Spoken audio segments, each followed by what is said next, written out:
Hey everyone, my name's Omar Akkad. I'm a writer. I was born in Egypt. I grew up in Qatar in the Middle East.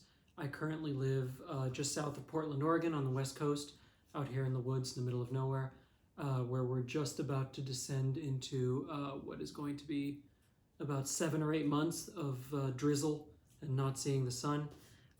It is such a pleasure to be appearing, albeit virtually, at the Dingle Literary Festival. I'm going to be in conversation with the brilliant Alex Clark, talking about my book, What Strange Paradise. What Strange Paradise is a repurposed fairy tale of sorts. I took the original Peter Pan fable and sort of repurposed it as the story of a contemporary child refugee who's crossing the Mediterranean. It's a short book, it's a quiet book. It's very different from my first novel, American War, which came out a few years ago. And if you'll bear with me, I'll just read you the first page and a half. The child lies on the shore. All around him, the beach is littered with the wreckage of the boat and the wreckage of its passengers. Shards of decking, knapsacks cleaved and gutted, bodies frozen in unnatural contortion. Dispossessed of nightfall's temporary burial, the dead ferment indecency. There's too much of spring in the day, too much light. Face down with his arms outstretched, the child appears from a distance as though playing at flight. And so too in the bodies that surround him, though distended with seawater and hardening, there flicker the remnants of some silent levitation, a severance from the laws of being. The sea is tranquil now, the storm is past. The island, despite the debris, is calm. A pair of plump orange-necked birds, stragglers from a northbound flock, take rest on the lamppost from which hangs one end of a police cordon. In the breaks between the wailing of the sirens and the murmur of the onlookers, they can be heard singing.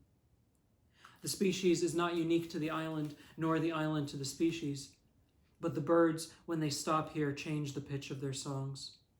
The call is an octave higher, a sharp, throat-scraping thing. In time, a crowd gathers near the site of the shipwreck, tourists and locals alike. People watch. So this book was inspired by some time I spent when I was still working as a journalist. I was in Egypt. I was driving around with an old high school friend. At the time, I was covering the aftermath of the Arab Spring, and my friend was complaining about rent. Rent's too high. And at one point I said, well, what's the rent in your apartment? And he said, well, do you mean the locals' price or do you mean the Syrians' price? And I said, well, what do you mean Syrians' price? And he said, well, we've had this influx of refugees from Syria, and those people you can charge whatever you want. You can charge them 3 times as much. I mean, what are they going to do? Go somewhere else?